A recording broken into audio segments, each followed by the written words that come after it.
This is a collection of Floyd Mayweather's cars in one of his homes, and he has several others and a whole other collection of cars. And this is just a random picture of a lot of designer watches that I think any of us would love to have, but are they really a necessity? I'm going to read part of President Barack Obama's commencement address from the Arizona State University graduation, and it was on May 13th, 2009. It was released by the White House. A relentless focus on the outward markers of success can lead to complacency.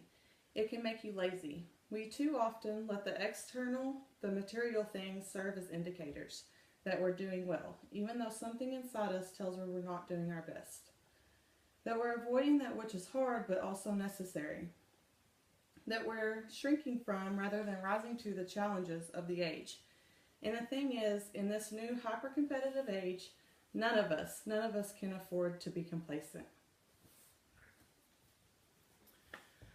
I want to persuade you to focus on being self-sufficient for the sake of your happiness. It is relevant to everyone, as this day and age is driven by money and luxuries that don't hold their value and make us feel good only for a short while. There are many changes one can make to put a higher value on your life and make you feel better than any car or piece of jewelry can.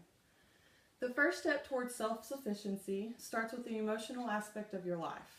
The second step lies within your education and finances, and the third step focuses on your environment and the way you choose to live at home. Starting with the emotional aspect of your life, it is true that people who are self-sufficient are usually happier than those who have to rely on others constantly to survive. In an online article in 2012, G. Mitchell states, "There's no escaping that we derive a great deal of our emotional well-being from other people. From their support, understanding, appreciation, affection, and approval, and we do so because we are social animals. When we feel let down by our nearest and dearest, demotivation quickly sets in. We become vulnerable to self-pity and rhetorical questions like, what's the point? Nobody cares, so why should I? We cannot place so much of our happiness in someone else's hands." He also states, "To make matters worse, that sense of despondency can quickly spawn a succession of even more damaging emotions such as resentment, anger, and depression. There is only one option open to you if you want to circumvent the vulnerabilities that arise from such dependency, and that is to take full and unequivocal responsibility for your own emotional well-being and your destiny. Once you think realistically about the simple truth in life, you are the only person you can control. Therefore, you are really the only person you can rely on. And don't fret over the things that you can't control."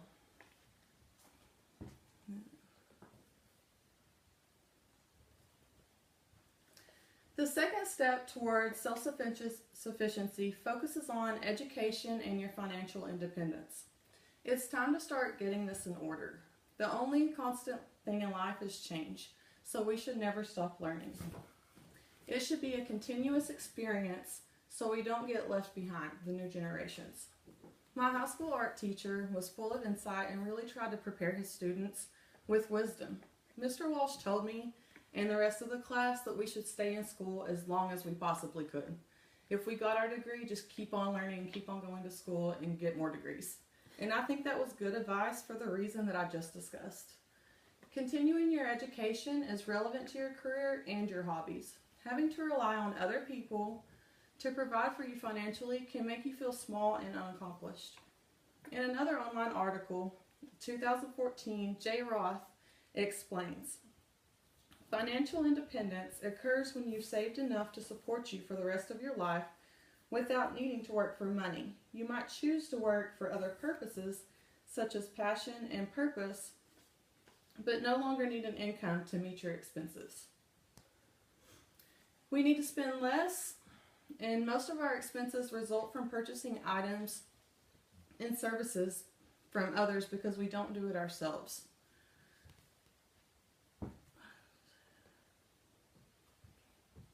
The third step towards self-sufficiency is to focus on your environment and the way you live at home.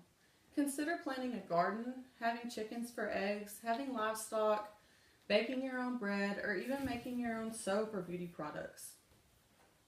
Allsan states in an online article 2013, to have urban self-sufficient living, you need to be less dependent on the luxuries that are offered to you. With the rising inflation and shortage of resources, people are looking for easy ways to be self-sufficient. There is already a show for shortage on a huge resource we take for granted and use daily, which is our water supply. California already has laws of water usage and fines if you don't comply to them. Hansen states in his 2015 online article that over the last 4 years, California has been experiencing a drought so much that water is a scarcity. The legislator and Governor Jerry Brown placed a $7.5 billion water bond on November 2014 and it passed. While the rest of the U.S. hasn't been ordered to reduce water usage, 40 out of 50 of the states have at least one region that's expected to face water shortage in the next 10 years.